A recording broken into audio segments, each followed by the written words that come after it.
And we are live again. Now, what I want to show you now is how to make materials. So, if you want to make materials, you have to, for example, we want to make the material for the head. We select the head and we go to this tab here, Material Properties, which is on every mesh you have. If it's a mesh, if it's not a light or a camera, if it's a mesh, you will have this Material Properties on the left down, on the right down. Sorry, I'm a little bit confused with the left and right. I always was. When I was in the military, when they say turn left, they say turn left, and all of us have to turn on the left. And I was always a little bit late. When I see where most of people start turning, I then start turning there. Or I was like, okay, this is your left arm, this is your right arm, this is your left. If they say left, I will go this way. If I say, it's difficult for me, the left and right. So this is right, okay. Here, I click it, and then we have this window here. It's just very simple. You have some materials here on your scene. If you have materials on the scene, they will appear in this little icon in here. But if you don't have, as we don't have, you have to just create. So new, and it will create a new material, which will be called material. We will call it polypaint, because this will be our base material with the polypaint. Now, this material, when we put a base color, for example, whatever, red, it will not change anything in here. Why? Because we are not in material mode first, and also usually here in the viewport, if you are not on this viewport shading material preview, or this, which is the rendered preview, if you're not on some of those, it will not change. So the idea here is, let me see, by the way, our material is also not visible. Okay, so usually we are on this window, display in solid mode, usually here on the top. But now we have to go to viewport shading material preview, and here we can preview the materials, but even if we have lights, they will not apply in this mode here. This mode is mostly for shading, to see your materials in some default lighting without any other complications. So here we see that I have not selected, obviously, the head. I have selected the handle in here, and it's red. We can change it to whatever color we want. This is base color of the material, which is okay, but we don't want that. We want our meshes to have their color from the polypaint, so the polypaint color. How to do that? We go to this little tiny thing here, this little red, yellow dot here, and you see a big menu came up. And what we need here is the color attribute, so it's the third option. In the beginning, the third option, color attribute. And this will make sure that whatever this material is applied to, it will have this color attribute options, which means the polypaint. Now, how do we apply this material to all the object? So it's now applied to the handle. We can select the handle and then shift select the whole object. Now, notice that every object in our scene is selected, and it's with this kind of dark orange background overlay, dark orange. But this one, which was selected before, is with just a little bit lighter orange. That's what we want. This means that it's the last selected. If we, for example, shift select the knife itself, or shift select something else, it will be the last selected. But we want this, because it has the material, to be the last selected. So now I will teach you another shortcut, which hopefully you will not forget, because you will not use it that often.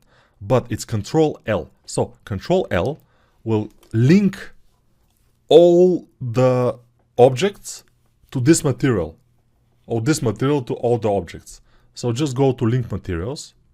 We can link everything, but in this case we will need only link material. So we will go to link material.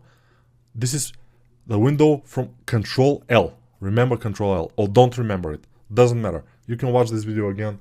It's okay. So link materials, and everything should come with its basic you know, everything is applied this polypaint material. And now we see that some of the things like the teeth, we don't have a color, and also for some of the other things we don't have color. So we have to just make them colorful. How? Just go to sculpt mode, select your paintbrush, go to the jacket, for example, S to select the white, then go to the teeth and just color them white.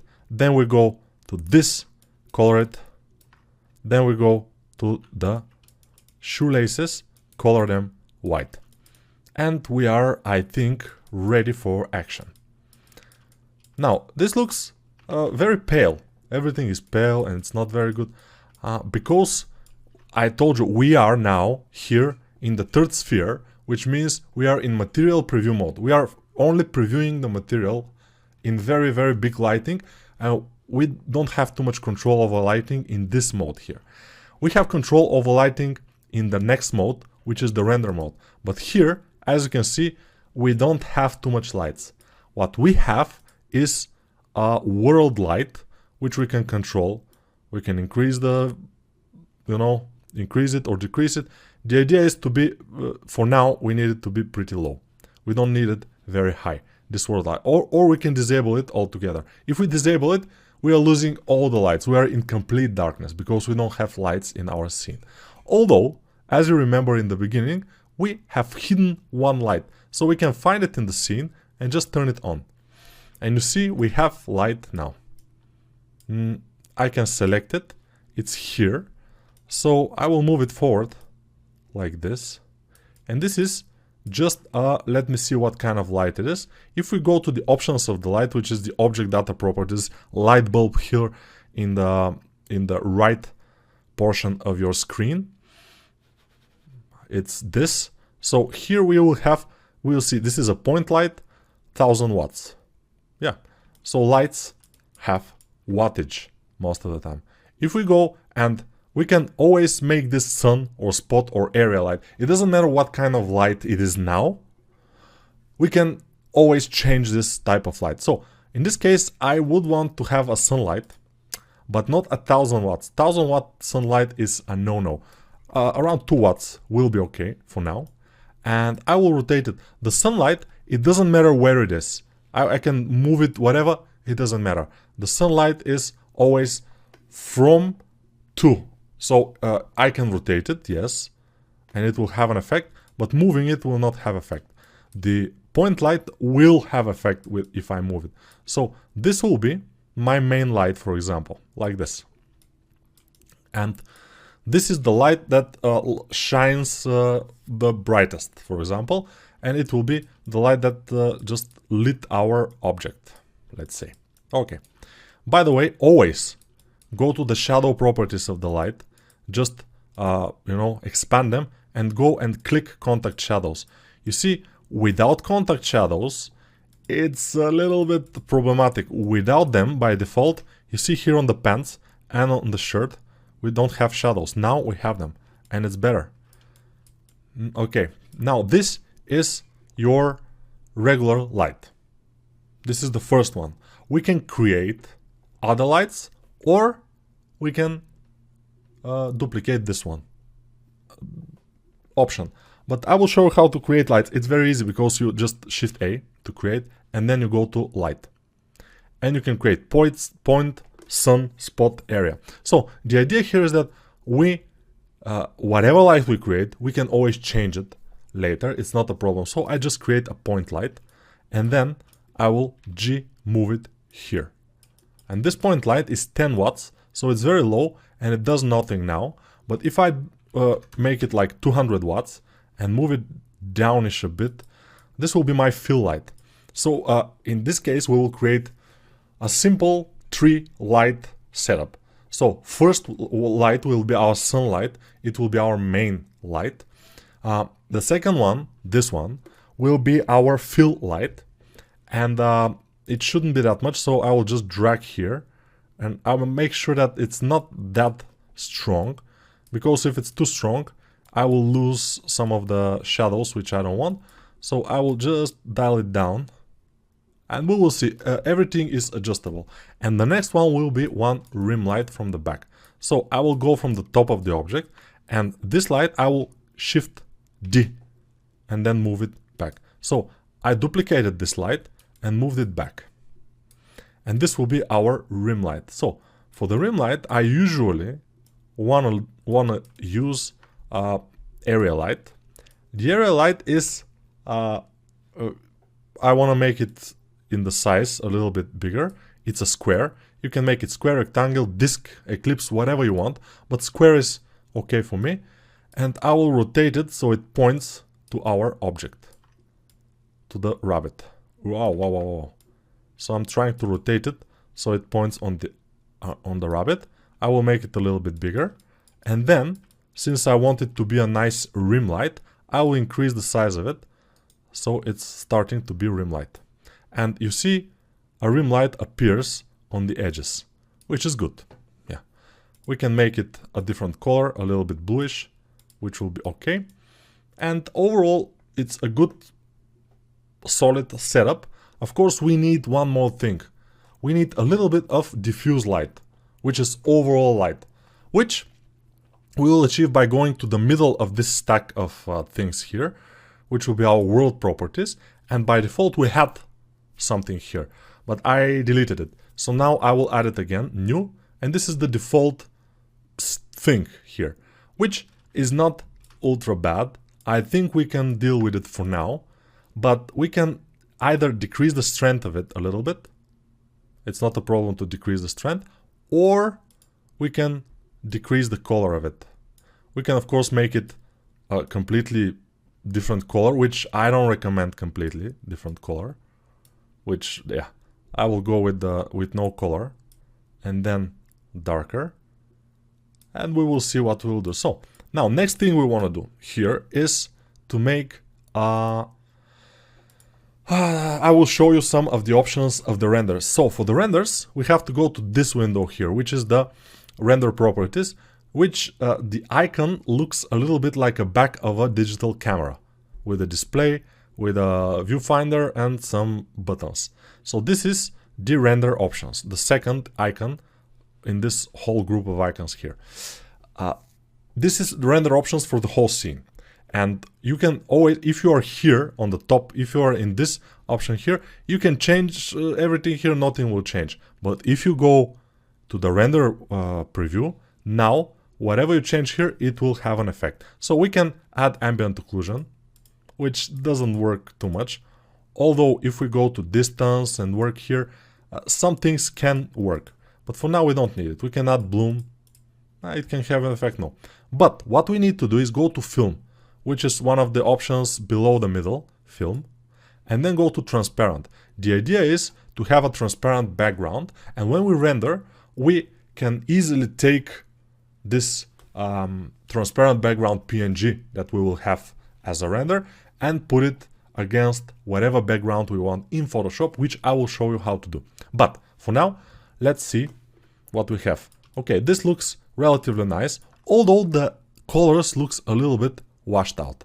How to fix this? So I will close the film where transparent was, and I will go to the color management in the bottom. So here we can experiment with a few things. First, the display device is sRGB. We can go to XYZ and you'll see what happens. It's not a good idea. None, also not a good idea. sRGB is the best option, so we leave it. We go to view transform. We can go to filmic, standard. I think filmic is the normal one, but we can go to standard. It's a little bit nicer colors. Filmic lock, super washed out. Raw, not very good. False color. I don't think this is a fairly good idea. So I think we can stick with standard for now. And the look, it's very interesting. If we go to medium contrast, it will be this. If we go to very low contrast, it will be very washed out. If we go to very high contrast, it will look very contrasty, and the colors will be pretty vivid. But I think medium contrast or medium high contrast or high contrast will be our best options. The idea here is that if we go too much of the contrast, we will have very dark shadows, which we can probably fix by going here and increasing the strength of our world light, which is here in the middle, the world properties. But in this case, I increased it to 1. I don't want to increase it more than 1. Usually I keep it at 1 or lower. I don't want to increase it more than 1. And here I can increase it a little bit. The idea is that we don't want black shadows. Black shadows are a no-no. Absolutely black, I mean. We can have dark shadows kind of, but I want everything to look nice, cartoony, without too much dark spots.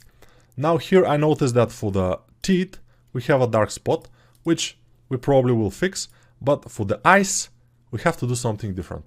We have to make the eyes material different than the rest of the model.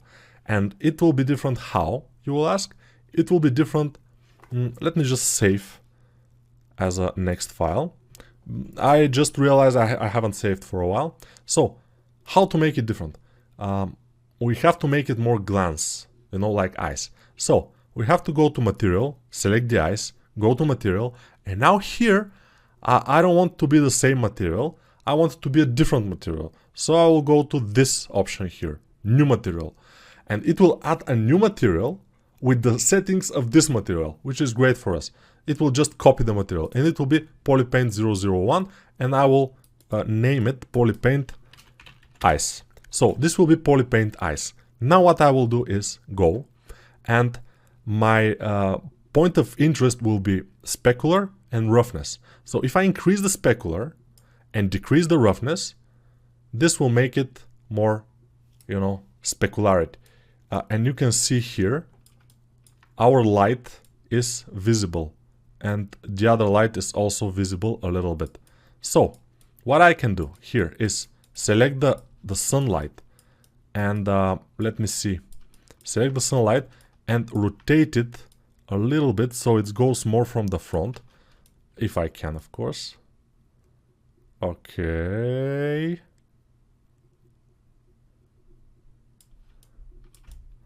Yes, so it's a little bit too much probably, maybe too bright. But the idea is that the model shouldn't look ultra bright or shouldn't look ultra dark. Ultra dark is mostly the thing that you should avoid, but also ultra light is not a good idea. So let me go to, usually what I like to do is go and make the background or the world absolutely black, which means I almost disable it or completely disable it. And now we are relying only on our lights.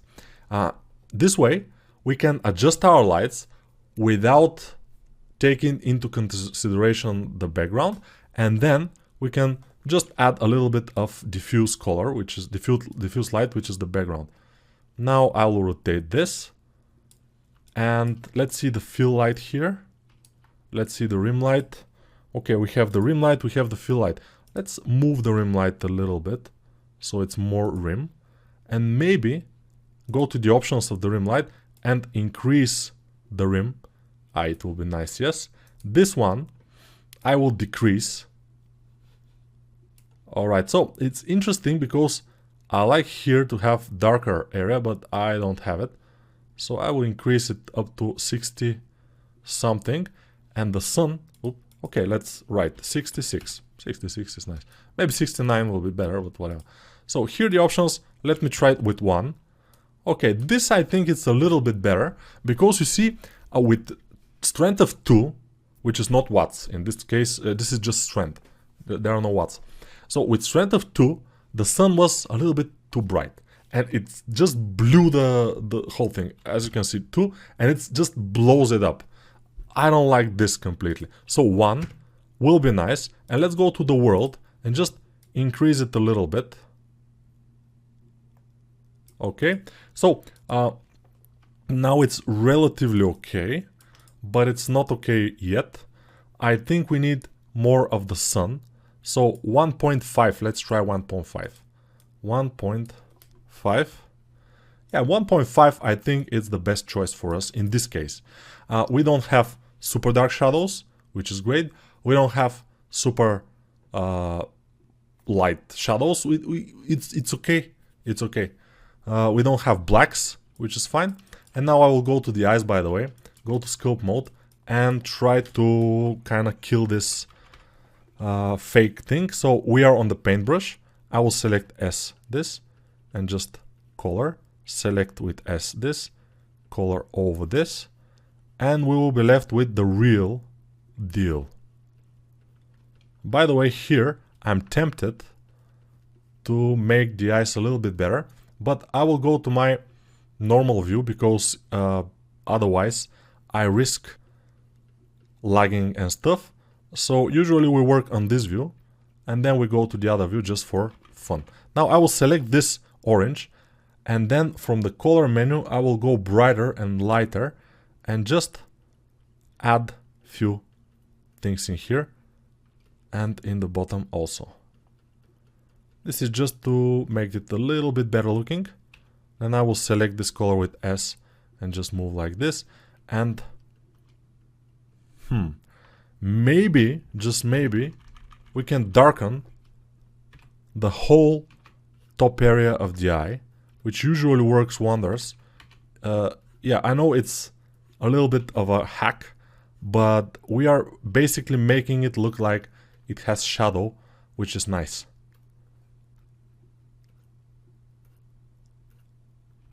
Yeah, I think it looks cool. The other eye doesn't get this kind of effect here, which is not exactly perfect, but it should be fine. It has the effect from the fill light, so it's cool. So for now, I like this setup. It's cartoony, it's bright, it's everything. So I will show you. This is the Eevee render. This is the Eevee render. If we go to Cycles render, we have 3 renders here, Eevee, Workbench and Cycles. Workbench is our regular viewpoint render, and we can go to, again, the options are the same as in the viewport here. Absolutely. So if we go to this Workbench render, we can go like this: Matcap, Attribute, Shadows, and those are the fake shadows. So in this case, our lights don't work at all. We are working with this kind of thing in here, which we can do. We can have outline, which is great. Very nice, by the way. The outline is giving us a little bit of a cartoony look. Very cool. Cavity we can have. We can increase the cavity or decrease it. For some type of characters, this render is the best. But in our case, Eevee will give us the best result. Cycles, you know, I will immediately go and change the max samples to 44 and the max render samples to, let's say, 88, because we don't need that much samples. By default, they are 1000 here and 4000 here, which makes it for a very long render. So the render is very long. In the viewport, you see it for a very long time rendering, and it's starting to lag. I will turn on the noise, because for this type of character the noise is very good. So as you can see, it's not bad. It's looking pretty good, right? Okay, but in my opinion, Eevee is giving us a little bit more contrasty image, but it's your choice. You can go with Cycles any day. The problem with Cycles is that it will be slower, definitely much slower. And if you, of course, you will change this. Max samples here and max samples in the viewport and in the render are those. Change them from 1000 to 44 and to 88, or even lower in the render. You can change it to 44 in the render too. Here this will be our result. It's not bad, so you can do it. And then it will be fast, relatively fast. But Eevee will be much faster always. And in the Eevee, the problem is with the shadow plane. What do I mean? So, in order to have a shadow, we need to put a plane on the ground. But this plane has to have transparent places where the shadow is not. And where is the shadow? The shadow has to be visible. And that is what we will do in the next video. In Cycles, which is the slower render, but the better render most of the time, for more realistic stuff, the shadow plane is done very quickly and very easily. It's very easy. In Eevee, it's a little bit more difficult, and it will include going to shading and making some interesting thing in the shaders there, which I will show you how to do, and I will try to explain it the best I can. But it's a little bit complicated, but it's not a problem, because you will not have to do this. This is just for your information, just out of curiosity, and every time I have to do this shadow plane, since I don't do this often, I have to go to YouTube and shadow plane in Eevee in Blender, and go to some video and watch it. So I have watched it already, and since I have done it a couple of times, I just watch it quickly and say, oh yeah, and I remembered. But for you, as I told you, you can either, if you have to do it someday, you can either watch the next video again, or you go to YouTube and just write shadow catcher in Blender or whatever, and it will be fine. So, see you in the next video.